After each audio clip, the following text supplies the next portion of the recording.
Pues buenas tardes de nuevo. Vamos a dar paso a la segunda mesa de esta jornada sobre telemedicina como aliada en la gestión de las patologías cardíacas, después de la intervención inaugural a cargo del presidente electo de la Sociedad Española de Cardiología, el doctor Pérez Villacastín, y de la primera mesa en la que hemos abordado este asunto desde un punto de vista más centrado en el proceso asistencial del paciente, aunque también lo abordaremos lógicamente en esta segunda mesa.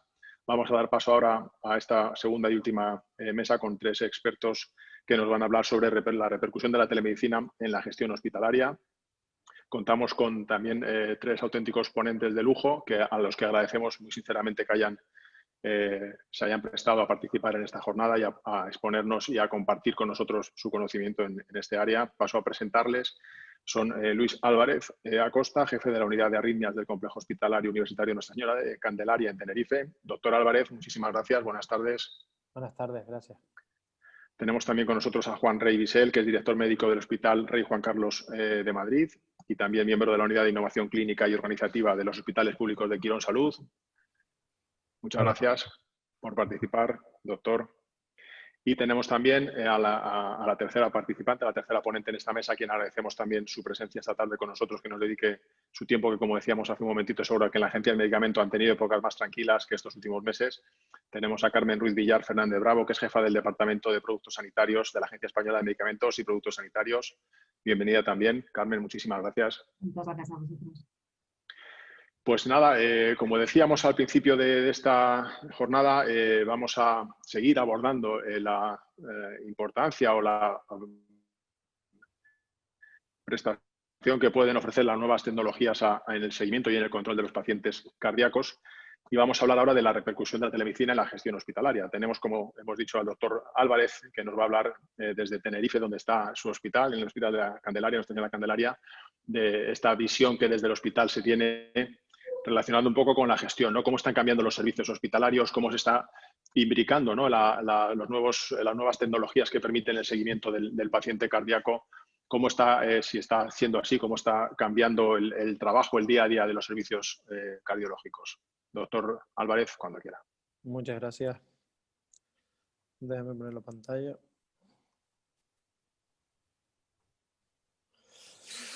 Bueno, pues muchas gracias a la organización por invitarnos. Yo me siento aquí en representación de mi hospital, porque esto es un montón de gente que hay trabajando después de todo esto que estamos haciendo nosotros.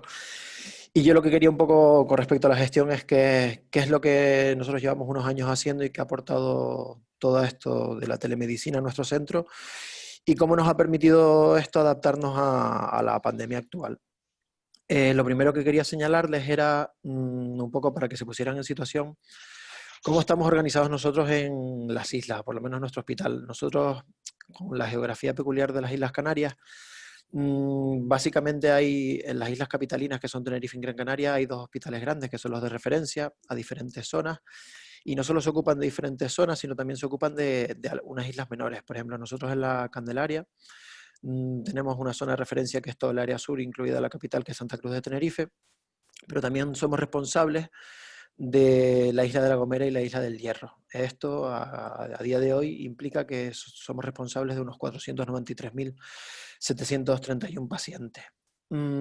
Esto tiene unos bastantes inconvenientes porque los traslados de los pacientes muchas veces, sobre todo en las islas menores, no son cómodos y parece como la situación ideal para lo que es la telemedicina. Tal es así que desde 2012, con respecto a las consultas habituales de cardiología, y desde 2014 en las consultas de remotas de dispositivos, nosotros ya llevamos tiempo trabajando para que de alguna forma hacer algo parecido a lo que es la telemedicina, que por supuesto estamos intentando cambiar y mejorar, y querría yo explicarles. Con respecto a la monitorización remota, pues nosotros empezamos en 2014 un protocolo. Previamente teníamos algunos pacientes con seguimiento remoto, pero básicamente lo único que hacíamos era darle el monitor y seguíamos a los pacientes de la manera estándar. En 2014 empezamos a seguir estos pacientes de una forma un poco conservadora.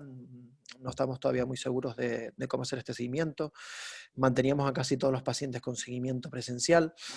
Y a partir de 2019, y lo actual también es así, lo que hemos hecho es ya confiar después de muchos años y ver que todo funciona y evaluarnos nosotros a nosotros mismos, viendo que no hemos tenido problemas comparado con la consulta previa.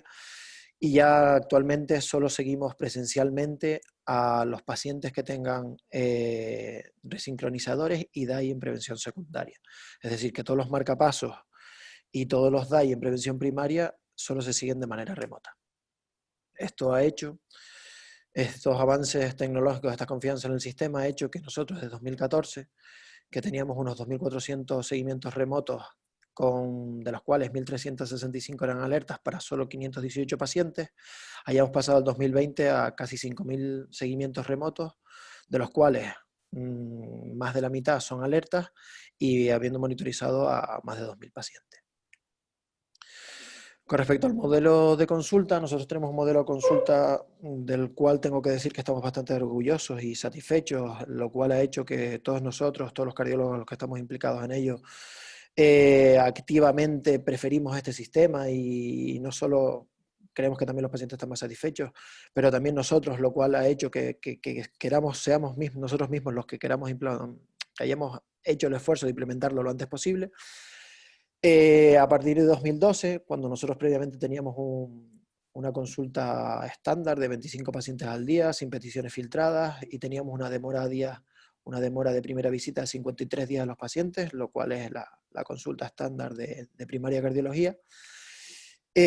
Pasamos a un proyecto piloto que se comenzó ese año, en el que lo que hemos tratado de hacer y lo que creo que hemos conseguido es hacer una especie de equipo entre atención primaria y cardiología, porque pensamos que ni todos los médicos de atención primaria son capaces de ver a todos los pacientes que tengan cualquier patología cardíaca o duda de patología cardíaca, y que nosotros tampoco somos capaces de ver a todos aquellos pacientes que tengan alguna cardiopatía. Y basados en una consulta virtual, lo que hemos hecho es que, dividido por áreas de salud, concretamente por centros de salud y por población, esos médicos de atención primaria nos pueden realizar a nosotros una consulta virtual que incluye un electro digitalizado, y ese médico específico tiene un cardiólogo específico consultor, lo cual también creo que es una virtud del sistema, porque lo que permite es que tengamos una relación cordial y nos conocemos y sabemos, pues por así decirlo, de qué cojea cada médico, cada cardiólogo o cada médico de atención primaria, para posteriormente cribar esas consultas y llevarlo a una consulta de alta resolución. La consulta de alta resolución o consulta de acto único, como ya se había previamente comentado en la mesa previa, pues es una consulta que le hacemos un ecocardiograma, que evaluamos al paciente, y que en el mismo centro de atención especializada podríamos, si quisiéramos, hacerle una prueba de esfuerzo o un estudio Holter. Lo importante de todo esto es que está todo digitalizado. Es verdad que la plataforma estamos trabajando en ella para que mejore y que sea todo más sencillo, pero básicamente lo que conseguimos es que el electro digitalizado y la consulta del paciente, pues el cardiólogo recibe esa información y en función de ello bien resuelve telemáticamente la consulta o lo lleva a presencial. Comenzamos en 2012 con un estudio piloto que se ocupó de 1.469 pacientes, que fue casi durante un año y medio. Y lo que vimos es que la demora inicial de 53 días que teníamos para ver a un paciente de primera visita pasó a 72 horas. Que casi el 65% de las consultas fueron en un acto único y que el 40% casi de las consultas se resolvieron de forma telemática. Esto llevó a que a partir de esta consulta nosotros hayamos querido generalizar, y así se ha hecho, se ha generalizado este modelo a toda nuestra área de actuación.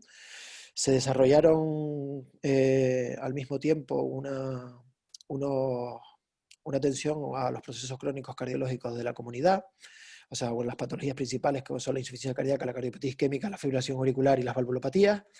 Y estos protocolos de actuación, basados en los buenos resultados que nosotros tuvimos, se exportaron al resto de la comunidad canaria. Al nosotros exportar todo este sistema piloto al resto de nuestra zona de actuación, lo que hemos visto es que hemos disminuido el número de consultas presenciales a pesar de aumentar el número de pacientes, porque previamente nosotros en 2012, a pesar de ser nuestra área de salud, esta aproximadamente, sin tener en cuenta el Hierro y La Gomera, hemos adquirido además también una parte que estaba concertada en otro centro, que no recibían el mismo tratamiento no estaban implicadas en estos protocolos, y lo que han hecho es aumentar terriblemente las consultas virtuales. Pasamos en la consulta general de una demora de 53 días a 10 días, y en 2020 la hemos empeorado un poco precisamente por esta adquisición de esta nueva zona o esta nueva área de salud que estaba previamente concertada y por la pandemia COVID. Yo quiero señalar que esta consulta, que este modelo, lo que nos ha permitido es adaptarnos, sobre todo, ustedes como bien saben, en Canarias pues hemos tenido, por suerte, un poco menos de carga con respecto a la pandemia, pero lo que fue el estado de alarma fue igual para todos, se pararon todas las consultas, en ese momento nosotros llegamos y empezamos a hacer consultas telefónicas que previamente no estábamos haciendo. Y actualmente, esto es a finales de este año, del año que acabamos de pasar, tenemos una demora de 13 días a pesar de los 3 meses horribles que tuvimos con la pandemia. Yo tengo que decir que nosotros ahora mismo estamos trabajando ya tenemos la consulta telefónica como un estándar dentro de la consulta para cuando lo consideramos necesario, que también estamos con un proyecto piloto para hacerlo con videollamadas, para ver cómo también si eso nos aporta algo. Pero tengo que decir, desde el punto de vista de usuario de la consulta, con mi experiencia y con la de otros compañeros, que lo de las consultas telefónicas tiene su intríngulis, no es tan fácil, puede parecer ideal, pero hacer una historia por teléfono a un paciente sin verlo, sin poder explorarlo, hace que seamos probablemente más conservadores, y yo creo que aquí pues esto habría que estudiarlo muy bien, a mi parecer, porque es posible que tal vez nosotros llegamos y sí, nos libraremos de un montón de consultas presenciales, pero tal vez seremos más precavidos en otro tipo de pacientes y tal vez haremos más pruebas o otras que si lo hubiéramos visto presencial sin demora, no hubiéramos tenido un retraso y podríamos haber atendido bien al paciente. Bueno, en ello estamos ahora trabajando. Me gustaría también mencionar que también hemos hecho encuestas a los pacientes para ver el grado de satisfacción con la consulta actual. Fue pacientes que previamente ya seguían la consulta previa y pasaron al nuevo modelo de consulta. Y la verdad que la satisfacción de los pacientes ha sido buenísima en general. Todos los pacientes, y eso hay que entender que también que esto lleva una transición, que no es de un día para otro el pasar de la consulta del modelo estándar al modelo actual. Y eso implica al principio, sobre todo, un montón de retrasos, que revisar todas esas consultas virtuales pues lleva su tiempo y un grado de satisfacción que puede ser menor del real, porque el paciente ve que al principio tardamos un poco más en verlo y después lo vamos a ver más rápido, pero en general los pacientes estaban muy satisfechos con el sistema. Entonces, para esto nos permitió que durante el estado de alarma, pues al tener casi todos los pacientes de dispositivos con monitorización remota, pues suspendimos toda la consulta presencial, solo dejamos las urgencias, pacientes con descargas o alertas de que los eventos nos parecieron lo suficientemente graves como para tener que revisarlos presencial. También empezamos a revisar pacientes COVID con una especie de monitorización remota con el dispositivo Cardia, que probablemente conozcan, que básicamente aquellos pacientes que su médico responsable de medicina interna, neumo, UBI, considere para disminuir el riesgo de contacto o de contagio con el paciente, pues directamente le hacían un electro con el Cardia y nosotros estamos ahí detrás con un teléfono móvil al que recibíamos los electros para poder evaluar y colaborar con estos compañeros. Las consultas ambulatorias, como dije, pues ya tenemos puesto también la opción de que cuando lo creamos necesario que sean telefónicas, que nos adaptamos rápidamente a que todos los pacientes, pues durante el estado de alarma y cuando no podían venir, pues los llamamos a todos por teléfono. Y a pesar de ello, no hemos conseguido, o sea, no nos repercutió demasiado en el retraso de la consulta de primera visita y pasamos solo a 13 días. Ahora mismo estamos jugando, puedo decirlo así, estamos jugando con las videollamadas a ver si esto nos aporta algo más. Estamos con los compañeros de informática que son los que realmente se les ocurrió la idea y los que estaban trabajando con todo ello en un sistema propio de nuestro hospital para que no solo nos sirva para cardiología, sino para todos los demás. Y también tengo que decir que durante el estado de alarma no dejamos de ver pacientes presenciales porque la situación nuestra nos lo permitió. Y teníamos en cada centro de especialidades una consulta en el que solo vimos a aquellos pacientes que por teléfono consideramos que tenía que verse sí o sí ya durante el paciente, lo cual también ayudó para que no tuviéramos ese retraso. Y nada, eso es lo que yo tenía que decir. Pues muy bien, doctor Álvarez, muchas gracias por esta primera intervención y vamos a dar paso, como decíamos al principio, siguiendo el orden alfabético, al doctor Rey. Adelante, cuando quiera, doctor. Bueno, buenas tardes a todos. En primer lugar, a mí me gustaría dar las gracias por la oportunidad de participar en este foro y también excusar la asistencia del doctor Arcos, que por motivos de agenda, Javier tenía otras cosas previstas ya para hoy y bueno, pues me propusieron participar y bueno, Javi y yo somos, aparte de muy amigos, somos miembros, él es el coordinador de la unidad de innovación clínica y organizativa de la red de los 4 hospitales públicos de Quirón Salud aquí en Madrid. Y bueno, para nosotros el hablar de digitalización pues supone hablar de procesos, ¿no? De una medicina de procesos, una medicina de actos. Yo creo que eso es algo que está plenamente asumido entre todos los profesionales, que no debemos hablar de actos únicos, sino de un proceso asistencial buscando, pues, para nosotros 3 resultados principales, ¿no? La salud, la experiencia del paciente y la gestión responsable de los recursos. Yo cuando hablamos de experiencia del paciente, a mí me gusta hablar de la experiencia, como han dicho algunos de los ponentes anteriores, de las 2 Ps, del paciente y del profesional. Si nosotros imponemos el uso de una determinada actitud, una determinada herramienta al profesional sin contar con él, yo creo que tenemos pocas oportunidades de que eso vaya hacia adelante, ¿no? O sea, entonces nosotros en nuestra organización lo que buscamos es crear grupos de pacientes y de profesionales que nos expresen las necesidades o las ideas que tienen para a partir de ahí intentar diseñar el proceso asistencial de manera que no sea telemedicina. Para mí la telemedicina pensamos que no existe, es todo medicina, ¿no? Y el hospital, como decía alguno de los ponentes en la mesa anterior, es mucho más allá de 4 paredes o de un centro de especialidades y un hospital, ¿no?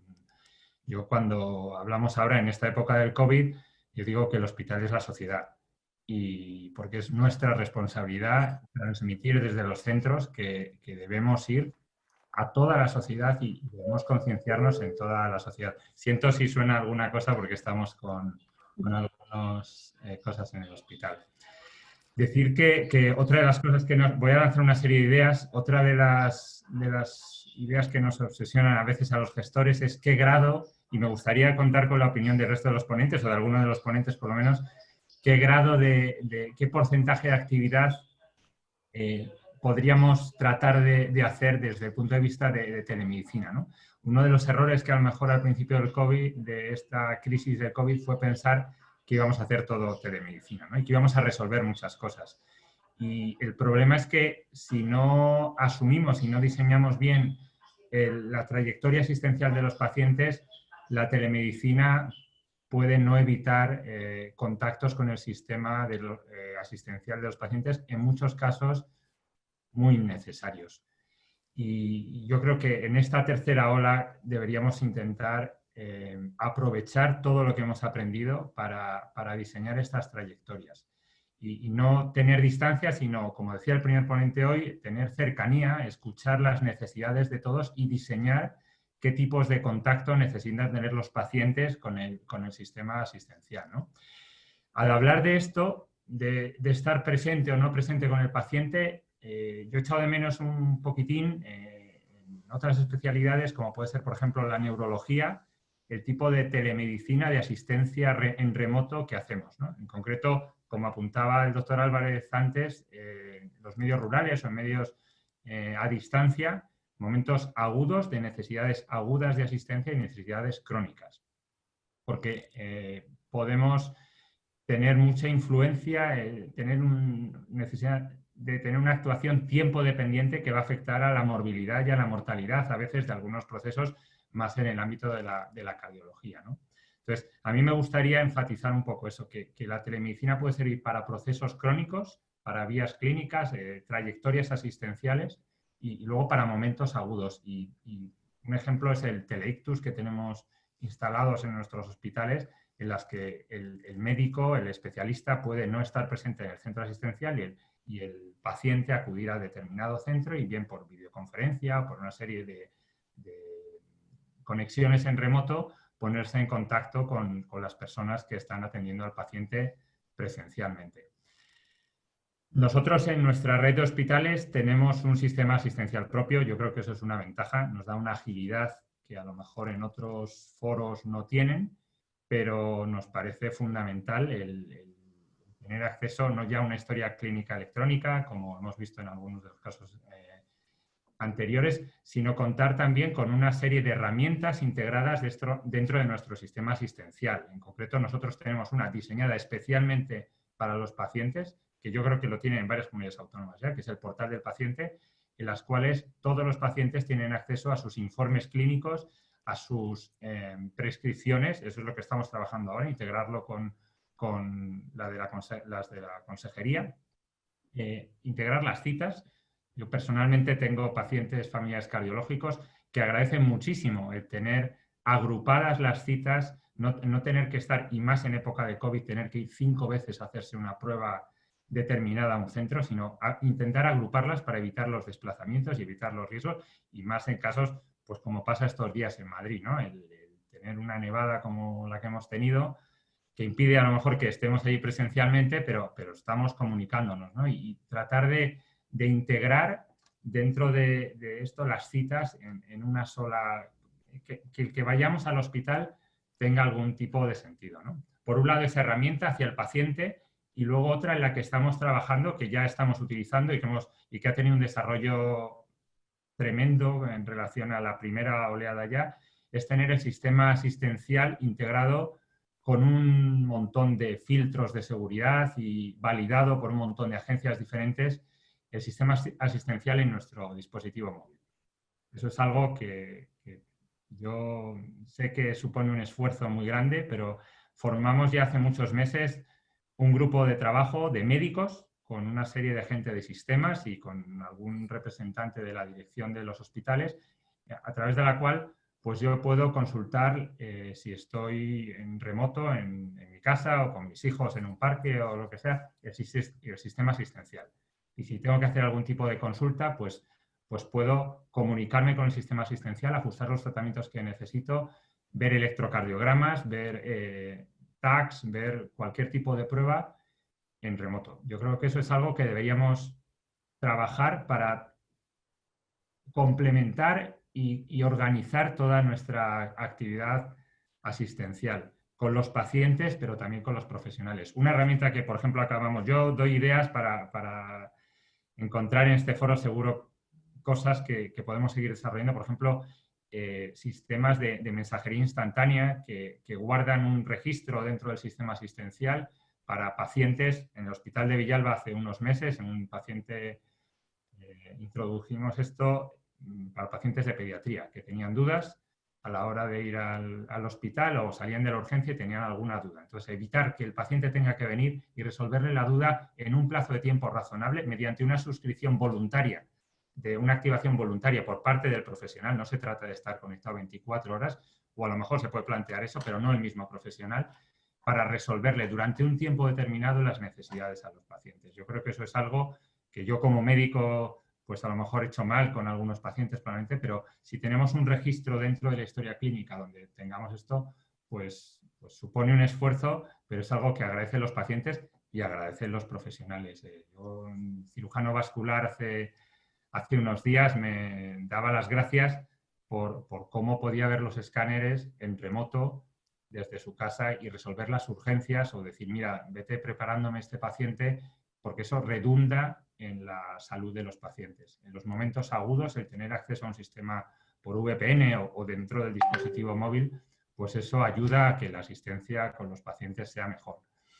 Todo esto por un lado. Y luego, teniendo muy en cuenta, lo que estamos haciendo ahora es analizar un montón de procesos asistenciales, muchos de ellos dentro del área del corazón, nosotros le llamamos ACOR, del área del corazón, no solo de cardiología, sino de un montón de procesos relacionados con esto, utilizando las escalas que yo creo que en otros centros se utilizan también, como pueden ser los PREMS y los PROMS, incluso integrándolos porque coinciden en muchos casos con las áreas, por ejemplo, de la cardiooncología y la insuficiencia cardíaca. En fin, son procesos que tienen muchas confluencias y que nos valen para evaluar qué efectos tienen todas estas medidas dentro con los pacientes.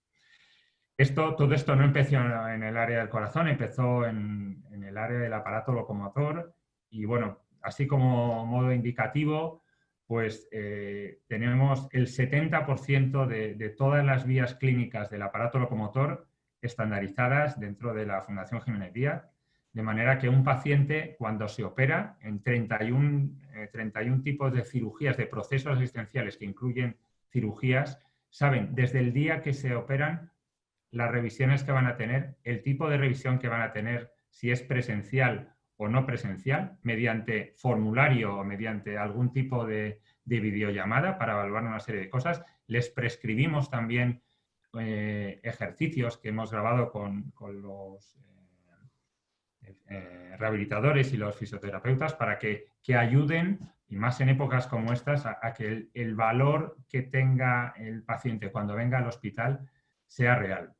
De esta manera lo hemos aplicado a unas 2.000 cirugías en el 2020, a más de 2.000 cirugías, y hemos evitado unas 10.000 consultas presenciales. De manera que hemos unificado y, por ejemplo, muchas consultas van del trauma o del rehabilitador directamente al fisioterapeuta, no teniendo que pasar por los tres. La cifra es abrumadora, son 8.000 consultas y de esta manera, pues, la entrada en el gimnasio, a la rehabilitación, que es lo que realmente necesitan los pacientes. El paciente cuando va a operarse lo que necesita es saber cuándo puede volver a hacer una actividad normal, pues la hemos acortado a 13 días.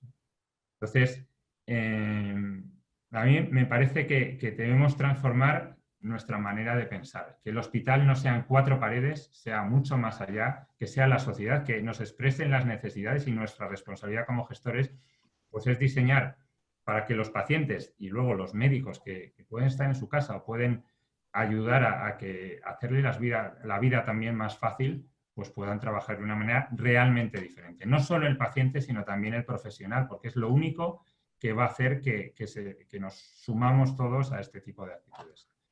Muchas gracias, eso es lo que quería. Muy bien, doctor Rey, pues muchísimas gracias también por su intervención y cedemos ahora la palabra a Carmen Ruiz Villar, que como hemos dicho antes es jefa del Departamento de Productos Sanitarios de la AEMS, de la Agencia Española de Medicamentos.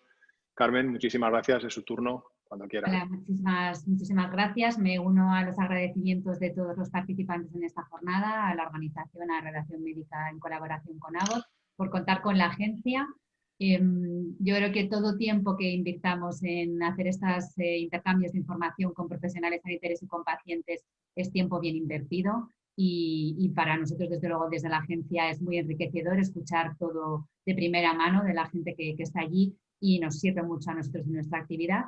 Y bueno, mi postura en esta jornada cambia un poco el perfil porque hemos hablado mucho de la parte asistencial y yo me voy a centrar un poco en lo que es la actividad que centra la agencia, que está centrada sobre todo y enfocada en el producto sanitario. Cuando hablamos de telemedicina, se utilizan estos productos sanitarios. No todos los productos que se utilizan en telemedicina, que habéis hablado, pantallas, móviles, son productos sanitarios, pero muchos de ellos sí. Y el papel de la agencia es garantizar que lo que ponemos a disposición de los pacientes y de los profesionales sanitarios es seguro, es de una calidad y es eficaz, es en donde nuestro trabajo del día a día se enfoca. Y por eso yo en mi intervención quería indicar 3 aspectos que me parecían más relevantes y no quiero quitarle tiempo a la discusión, que creo que es lo más enriquecedor. En primer lugar, han hablado en todas las participaciones que ha habido durante la jornada, se han hablado muchísimo de las ventajas. Está claro que la telemedicina y la monitorización remota ha venido para quedarse. Ha tenido unos avances espectaculares y todavía nos queda mucho por ver en este campo. Y por supuesto, mejora la vida del paciente, mejora toda la carga asistencial en el personal sanitario.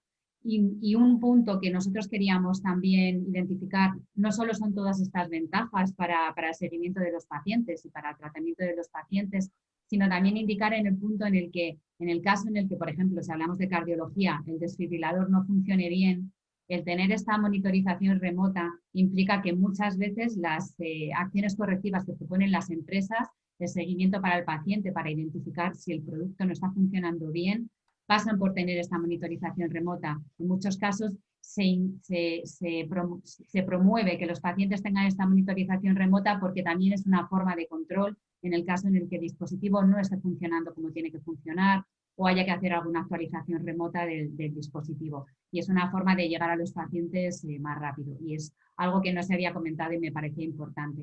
Y algo que se ha comentado de alguna forma cuando han hablado de los pacientes, es muy importante en estas que se sume a estas ventajas que tiene la telemedicina el que el paciente esté informado de cómo se tiene que utilizar el producto y el profesional sanitario también.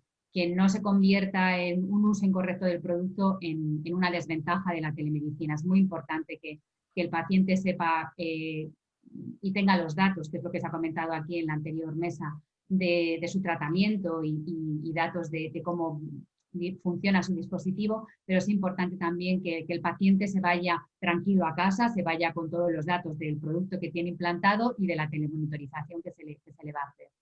Eso por un primer lugar.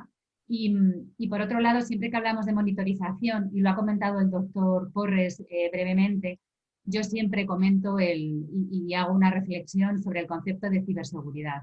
Es muy importante que todos estos equipos tengan una protección y una ciberseguridad que evite que puedan ser manipulados o ataques externos. En el plan digital de la Comisión Europea que se publicó en el pasado diciembre, a finales del 2020, identifica este campo de ciberseguridad como uno de los prioritarios, de las líneas prioritarias de trabajo, junto con la inteligencia artificial, y van a ser los receptores de fondos, con lo cual vemos la importancia de esta ciberseguridad. Y esta ciberseguridad se puede fundamentar en varios niveles. Es importante que el fabricante tenga un diseño del producto robusto y que la información que tiene el dispositivo y la protección frente a posibles ataques externos sea del adecuado, pero es muy importante también la responsabilidad compartida tanto de profesionales sanitarios y pacientes para el buen uso del producto, para el mantenimiento de ese dispositivo que garantice que el diseño que tiene el fabricante pueda seguir protegiendo frente a posibles ataques externos. Y luego, por supuesto, el papel que tenemos las autoridades competentes en controlar en el mercado que estos productos son adecuados, son eficaces, tienen esas herramientas de ciberseguridad adecuadas. Y en este punto de las funciones y el papel que tenemos las autoridades, pues sabéis, y si no os informo, que hay una nueva legislación de productos sanitarios que entra en aplicación en el próximo mayo y que el concepto básico de esa regulación es mejorar las garantías de estos productos. Y en concreto se ha hecho mucho hincapié y se ha aumentado mucho la clasificación del riesgo de todos estos productos que pueden ayudarnos en telemedicina, softwares, aplicaciones informáticas, todo lo que va muy ligado a esta monitorización remota, han subido de clasificación a una clasificación de más riesgo para que nosotros podamos garantizar que esos productos que utilizáis para pacientes y que utilizáis en el día a día y que tienen tantísimas ventajas, como han comentado los dos compañeros que participan en esta mesa conmigo, pues sean seguros y eficaces. Y ya por último, y creo que de hecho es el punto más importante, es hablar de innovación. Y, creemos que la tecnología sanitaria y la telemedicina es un sinónimo de innovación. En este punto, pues desde la agencia es una de las líneas principales de trabajo, apoyar a todos los desarrolladores, investigadores, a la industria, a los fabricantes que están innovando, que van a poner los pasos para los siguientes productos que vamos a tener en el futuro y que puedan ayudar a esta gestión diferente a través de una telemedicina. Y por parte de la agencia, el papel de la agencia sobre todo es centralizado y enfocado en promover esas investigaciones clínicas. En productos sanitarios no hay tanta tradición de hacer investigación clínica, siempre es cierto que es más habitual en medicamentos, pero una de las cosas que hemos visto durante el COVID-19, positivas si se puede decir, es el talento que hay en España para desarrollar productos, prototipos, pues los respiradores, muchísimas iniciativas hemos visto durante el COVID-19 y todas ellas se fueron canalizando por investigaciones clínicas, con lo cual sí que se pueden hacer investigaciones clínicas con productos sanitarios. Es muy importante esa información y esos datos que se obtienen para poder gestionar a los pacientes y por lo tanto, pues desde la agencia una de las líneas de trabajo principales es el apoyo a la innovación. Y por mi parte, en esos 3 puntos es donde me quedaría en esta primera intervención. Muy bien, Carmen, muchísimas gracias también por su aportación. Han salido temas muy interesantes de las tres intervenciones de los tres ponentes. Sí me gustaría redundar o incidir un poco más en algunos de ellos. Hablaba mismo Carmen recientemente de la innovación, ¿no? ¿Cómo es el acceso a la innovación en el ámbito de los productos sanitarios, ¿no? de este tipo de dispositivos? ¿Qué se evalúa o cómo se evalúan estos dispositivos para aprobarlos, para que se puedan utilizar? Se hace luego un seguimiento de ellos. Hablábamos en la primera mesa también de la necesidad de evaluar, ¿no? De qué valor están aportando. No todo lo que llega nuevo es innovación. Coincido en lo que decía Carmen hace un momento, ¿no? Hay que ver muy bien si lo que es nuevo es sinónimo de innovación o no está aportando algo diferencial con lo que ya existía, ¿no? Quien quiera, Carmen, si te parece. Les puedo comentar, los productos sanitarios, las autorizaciones no son autorización como en medicamentos, que la hacemos la agencia en este caso, son unas evaluaciones que se hacen por organismos notificados en los productos que son de más riesgo, en los de bajo riesgo son autocertificación, pero los productos de más riesgo sí que hay una certificación por parte de un organismo notificado. De esa forma obtienen el marcado CE y en Europa se pueden comercializar, es cuando llegan a los hospitales. Desde ese punto de vista, luego para esa evaluación de tecnologías que ha salido durante varias veces en las jornadas, sí que hay unas agencias de evaluación de tecnologías que tienen que ver un poco si esa tecnología nueva que llega es útil, es eficaz, o incluso tecnologías que se han quitado, si el quitarlos ha creado también algún problema en asistencial, porque era una tecnología que era útil, aunque no fuera innovadora. Entonces sí que es cierto que ahora a nivel europeo, a nivel de los distintos países, sí que se está dando mucha importancia a esa evaluación de las tecnologías porque efectivamente aparecen muchos productos y no todos son igual de útiles. Entonces sí que es muy importante esa parte de evaluación de tecnologías, que no es algo que llevemos especialmente desde la agencia, pero lo llevan en el Ministerio de Sanidad con el Carlos III. En los hospitales, doctores Rey, doctor Álvarez, también se está haciendo ese seguimiento, como dice Carmen Ruiz Villar, ¿no? Lo que llega al hospital funciona, está claro que está aprobado, tiene todas las garantías de que funciona bien, de que es eficaz, pero luego se hace una evaluación de si está siendo más eficaz o menos eficaz de la tecnología de la que se disponía previamente. ¿Cómo es esa relación entre la parte de la gestión del producto en sí, del proceso, como decíamos antes, y de la asistencia, el resultado, el efecto que tiene la asistencia a los pacientes? Luis, ¿quieres contestar tú o...? Vale. La verdad que en nuestro hospital, y creo que eso que sucede en otros lugares, somos nosotros mismos los que nos exigimos esa evaluación. O sea, somos nosotros los que queremos saber, somos nosotros los que le enseñamos a la gerencia lo que estamos haciendo, porque eso nos da pues cabida a poder pues, seguir mejorando, poder solicitar algún otro cambio en la gestión de nuestros pacientes, en alguna otra área.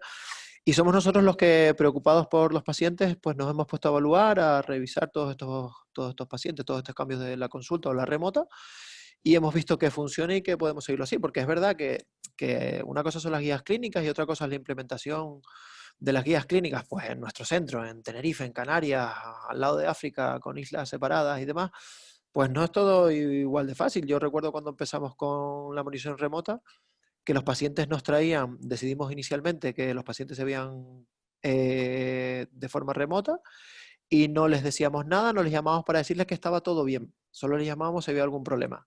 ¿Qué es lo que pasaba? Que los pacientes aparecían en la consulta con el monitor y nos decían que eso no funcionaba porque ellos no querían ese tipo de seguimiento. De ahí aprendimos que tenemos que dar un feedback a los pacientes y poco a poco pues fuimos cambiando un poco todo nuestro protocolo y hemos sido nosotros mismos los que hemos hecho esta evaluación. En un inciso, me gustaría preguntarle al doctor Rey sobre su experiencia, porque yo, todo lo que me ha comentado, me parece súper interesantísimo. Creo que son unos aventajados y que ojalá todo eso se pudiera hacer en mi hospital. Y entiendo sobre todo, pues nosotros ahora sí con lo de la pandemia, pues teníamos acceso a los hospitales con VPN y nos conectábamos, podíamos ver un poco mejor las cosas y demás. Y entiendo que desde el punto de vista del sanitario es relativamente más fácil. Nosotros ya no nos queda más remedio y todo está informatizado y toda la historia es electrónica y trabajamos de forma similar en casa que aquí. Pero yo quería saber si tienen un feedback de los pacientes de toda esa digitalización, porque a mi parecer a veces por ejemplo, en el contexto de la monición remota, existen aplicaciones para que los pacientes puedan tener un seguimiento de su dispositivo, pero cada dispositivo es diferente. Eso ya implica una complejidad de la consulta a la hora de entregar el monitor, el dispositivo, el móvil, la aplicación, que tenga conexión a internet, que el móvil sea compatible. Y eso hace que sea todo tan complejo, tan complejo, tan complejo, que yo a la hora creo que eso tal vez hace que los pacientes no estén satisfechos con la digitalización. No sé qué piensan sobre ello. Bueno, yo varias ideas en relación también con la pregunta anterior, ¿no? En primer lugar, nosotros una de nuestras obsesiones es la seguridad. Cuando planteamos cualquier tipo de dispositivo o de herramienta, nos obsesiona la seguridad. Y bueno, pues pasamos una serie de auditorías y de controles porque evidentemente, como bien decía Carmen antes, pues no podemos utilizar esto si no es en un entorno seguro. Más si lo planteamos sacar fuera con VPNs o con registros en remoto. En segundo lugar, esa seguridad, aparte de una fidelización, pasa por una concienciación de los profesionales cuando usan cualquier tipo de conexión, como la que decías, Luis, de VPN o lo que sea, de concienciación de que cualquier cosa que yo hago en remoto, por mucho que pueda estar en mi casa o pueda no tener al paciente delante, esto tiene que seguir la ley de protección de datos, te tienes que concienciar de que lo que estás haciendo es dentro de la historia clínica del paciente, porque además cualquier interacción que haces se registra en la historia del paciente. ¿Vale? Entonces, eso al principio da cierto miedo y da mucho miedo. Entonces, fuimos extremadamente, o estamos siendo extremadamente prudentes cada vez que implementamos alguna cosa de estas, ¿no? Entonces, en relación a la deshumanización, que es lo que estás planteando tú, Luis, al fin y al cabo, ¿no? Yo creo que evidentemente, y hemos aprendido de errores que hemos cometido en muchos casos probablemente, hay que identificar bien en qué procesos puedes utilizar todo esto. Eso es muy fácil decirlo, pero es que es realmente así.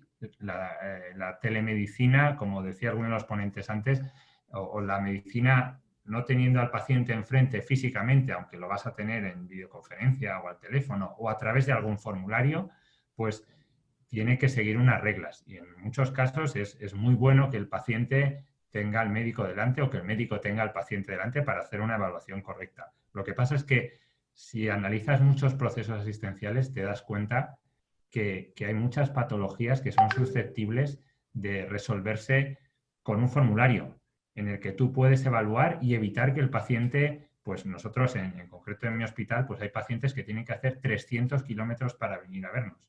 Entonces, de manera que si el paciente tiene que venir al hospital, que le aporte algo. Si le puedo unificar una serie, como decías tú antes, ¿no? Una serie de consultas o de pruebas en el mismo día, pues que se haga 300 kilómetros, pero que le aporte algo de verdad, algo real. Entonces, si se trabaja mucho con los profesionales, no en las altas, no nosotros que organizamos el hospital, sino contando con los profesionales en el diseño de esto, se hace bastante más fácil. Nos seguiremos equivocando, pero iremos puliendo poco a poco. En traumatología ya os digo que ha tenido un impacto tremendo. En las revisiones de cirugías mayores ambulatorias, de muchos procesos que se hacen y pues, en muchos casos no es necesario que acudan y rellenando un formulario detectas qué pacientes necesitas que vengan realmente al hospital a hacer un seguimiento, porque otros, pues yo soy maxilofacial en origen, ¿no? Entonces,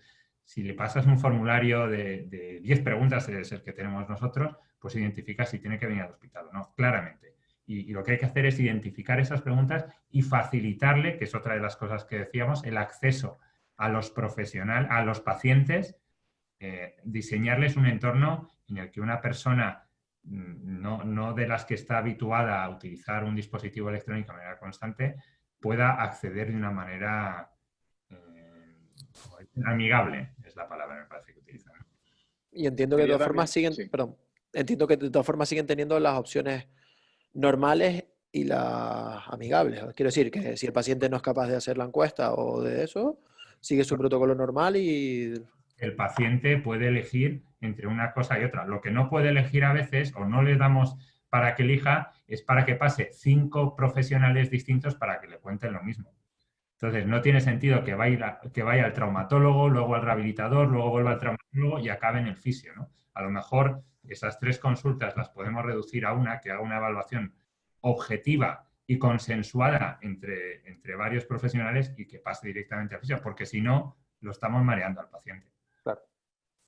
Quería preguntarles también otro tema que se ha abordado en esta mesa y en la anterior también ha salido el tema del dinero, del presupuesto económico para incorporar este tipo de dispositivos. En un momento de crisis económica, yo no sé, establecía antes Carmen el paralelismo que muchas veces no es extrapolable, ¿no? Del ámbito tecnológico al de las tecnologías. Pero no sé si me escuchan porque estoy teniendo problemas con el audio. Sí me escuchan, ¿verdad?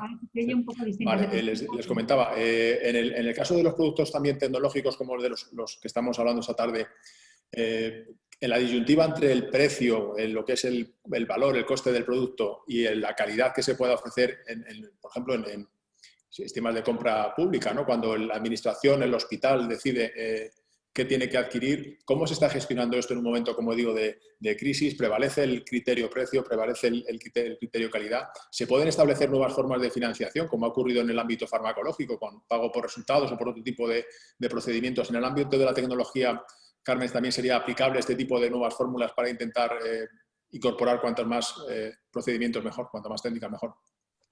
Bueno, yo no soy... No es una parte de mi experiencia todas las compras públicas, pero sí que es cierto que en otras jornadas que hemos tenido similares de transformación digital, de tecnología sanitaria, es una petición de la industria, de los profesionales, el que no solo se mire a precio, que es generalmente como se suelen hacer las compras, sino que también se vea pues, la calidad de los productos y otra serie de características de los productos, a lo mejor el tiempo que lleva, esa evaluación de tecnologías que se haya hecho en comparación con otros, además del precio. Siempre hay posibilidad de mejorarlo, incluso en las compras públicas, pero bueno, le cedo la palabra a los otros dos participantes que probablemente puedan aportar más. Bueno, yo, conclusiones.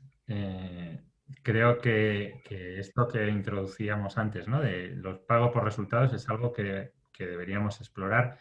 Nosotros analizamos muchos procesos asistenciales y lo que estamos intentando es qué es lo que cuesta todo el proceso.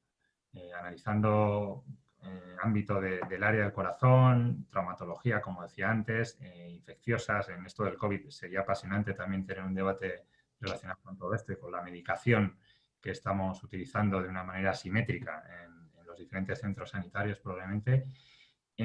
Nosotros, cuando nos propone alguien, yo, a pesar de ser cirujano, como digo, la fascinación tecnológica la tengo ya bastante estudiada y yo creo que debemos pararnos a pensar qué es lo que aporta realmente al paciente. Lo importante es el paciente y es la sostenibilidad, pero es el paciente. Entonces, si realmente aporta algo al paciente, hay que justificarlo. Y hay que justificarlo pues, con evaluadores externos, como decía un ponente antes. Luego pasa en nuestro hospital o en nuestros hospitales por una comisión que decide esto y prioriza una serie de inversiones relacionadas con todo esto, porque siento decirlo en este foro, pero corremos el peligro de no hacer sostenible y de confundir a los pacientes muchas veces con el valor real que aportan toda la tecnología. Yo creo que hay mucha que es extremadamente válida, pero hay otra que realmente pues, deberíamos pararnos a pensar qué es lo que aporta a los pacientes y al sistema sanitario. Yo totalmente de acuerdo con lo que acaba de decir Juan. Lo único comentar que tal vez nosotros en Canarias tenemos un poco de suerte con respecto a la remota porque el concurso público de dispositivos implica que tiene que tener remota. Eso pues parece que desde todas las gerencias, desde el Servicio Canario de Salud, tenían claro que para Canarias era una ventaja por cómo somos nosotros, 7 islas separadas por mar. Entonces, desde hace 4 años, que fue el concurso anterior, todos los dispositivos tienen que tener remota, si no, no pueden participar. Vamos a concluir, si les parece, a nuestros 3 participantes en esta mesa. Nos quedan un poquito más de 5 minutos. Me gustaría hemos hablado antes, por ejemplo, de la formación de los profesionales, ¿no? Cómo ha salido también un poco de pasada, ¿no? ¿Cómo se puede formar al profesional que está en el hospital? Desde la agencia, al aprobar un producto, ¿se da algún tipo de indicación? ¿Son las propias empresas que introducen la innovación las que se encargan de formar al profesional que al final tiene que usar estos aparatos, ¿no? ¿Cómo se recibe en un hospital esta tecnología? ¿Cómo se aprende a utilizar?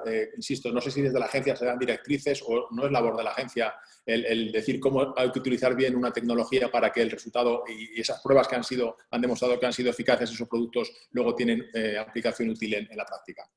Bueno, como comentaba antes, en la agencia no los aprobamos. Entonces, son esos organismos notificados que en la agencia hay un organismo notificado, pero no es como en medicamentos que se autorizan específicamente. Con lo cual, nosotros no emitimos una recomendación de cómo hay que utilizar cada uno de los dispositivos. Lo que sí que, dado que nosotros no hacemos esa autorización, la labor de la agencia es muy fuerte en control de mercado y de vigilancia. Por eso estamos muy atentos a cómo se están comercializando, cómo se están comportando los productos una vez están ya en los hospitales. Y por eso yo aprovecho todos estos foros para pedirle a los profesionales sanitarios que nos informen de cómo van. Nosotros no hacemos más que pedir la información que nos llega, los incidentes que nos llegan casi siempre de la industria, pero necesitamos el feedback de los profesionales sanitarios para saber si un producto de los que está en el mercado no está funcionando bien y tenemos que actuar nosotros como autoridad. Tenemos que saberlo para poder actuar. Entonces, nosotros sí que, en el caso en el que se haya visto que un producto no está funcionando bien o que se está utilizando mal, en esos casos sí que se hacen recomendaciones, se hacen notas informativas para resaltar que se está haciendo un mal uso de un producto, que un producto no funciona mal y hay que tomar alguna actuación. Pero ese es cuando ya se ha visto que hay un problema en el mercado. En realidad son las empresas las que cuando comercializan un producto y se pone a disposición en un hospital, realizan la formación y nosotros sí que intentamos, pues, en muchos casos, hacer campañas de control también para ir a los hospitales y ver a través de las comunidades autónomas y ver si esa formación se ha dado, si el profesional sanitario sabe cómo se tiene que utilizar el producto o si el paciente también sabe cómo se tiene que utilizar el producto. Eso es más la labor de la agencia. Doctor Rey, doctor Álvarez, ¿cómo reciben este tipo de tecnología, ¿no? No sé si a través de las empresas, como dice Carmen Villar, es la manera, ¿no?, de familiarizarse con su buena utilización. Sí, nosotros lo que intentamos es integrarlas en nuestro sistema de información. Y es, como decía Carmen, no solo es introducirlo, sino hacer un seguimiento de su uso, mediante cuadros de indicadores, mediante a los médicos nos es difícil, es duro que nos obliguen a hacer notificaciones de errores, de incidentes de seguridad. Yo creo que esto es algo que es fundamental y los médicos en nuestros centros tienen como objetivo, tienen que notificar 3 incidentes de seguridad al año por servicio. Yo creo que eso es un cambio cultural muy grande, no es solo el recibir algo que en teoría sea muy bueno, sino darle un seguimiento y ver qué problemas tiene de usabilidad y qué problemas nos reportan los pacientes para hacer estos productos mejores y que el proceso asistencial se ayude realmente de toda esta tecnología. Doctor Álvarez.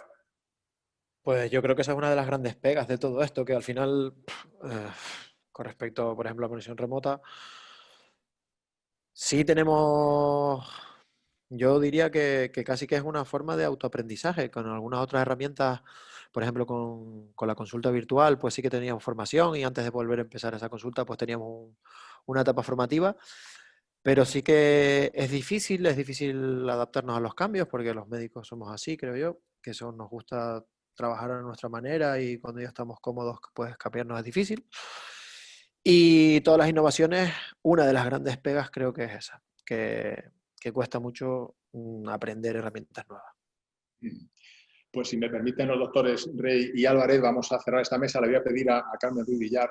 Ha nombrado antes, ha citado de pasado una nueva normativa, no sé si lo he entendido bien, ¿no?, para regular los productos sanitarios. Me gustaría, si es posible, que nos diera alguna pincelada más, porque ya a nivel incluso informativo creo que es relevante, ¿no?, el que haya una nueva normativa en nuestro país que regule este tipo de productos, ¿no? Pues en el año 2017 se publicaron unos 2 reglamentos de la Comisión Europea que son de aplicación directa a todos los países de la Unión Europea, con lo cual va a ser la misma regulación para toda la Unión Europea, y que el primero, de productos sanitarios, entra en aplicación el 26 de mayo de 2021, con un retraso de un año por todo el tema de la pandemia de COVID, se tuvo que retrasar. Y el reglamento de diagnóstico in vitro, de los productos de diagnóstico in vitro, que tanto hemos oído hablar también de ellos durante el COVID, entra en aplicación, está prevista para mayo del 2022. Y es una regulación que es muy, muy ambiciosa. Implica novedades tan importantes, y solo voy a resaltar 2 porque ya estamos al final. Una base de datos europea, que se va a llamar EUDAMED, en la que van a estar todos los productos sanitarios que se comercializan en Europa, con datos del producto, quién es el fabricante, va a haber datos clínicos de los productos, y es una información que va a estar a disposición de profesionales sanitarios, a disposición de las autoridades, de los pacientes, de todo el mundo. Va a ser una base de datos pública en el que también en la agencia vamos a trabajar para que haya un registro de comercialización y que haya una base de datos parecida al CIMA en medicamentos, pero que podamos tener también una base de datos de productos sanitarios que se comercializan aquí en España, y que los profesionales sanitarios y los pacientes puedan saber cómo está. Es una de las grandes novedades. Y la otra es más datos clínicos y más datos clínicos en productos sanitarios, para garantizar que son adecuados y que ese marcado CE es un símbolo de garantía. Bien, muchas gracias por esta última explicación a Carmen, y muchísimas gracias a los 3 ponentes que han cerrado esta jornada, que yo creo que ha sido de interés excepcional, ¿no? Tanto la primera mesa como esta segunda mesa, más la inauguración que ha hecho el doctor Pedrería Castín. Para nosotros ha sido un lujo poder contar con todos ustedes. Quiero agradecer, por tanto, de nuevo la participación al doctor Luis Álvarez, al doctor Juan Rey y a Carmen Ruiz Villar, de la Agencia Española de Medicamentos y Productos Sanitarios, su participación esta tarde. Un placer haber contado con ustedes. Muchísimas gracias. Muchas gracias. Gracias.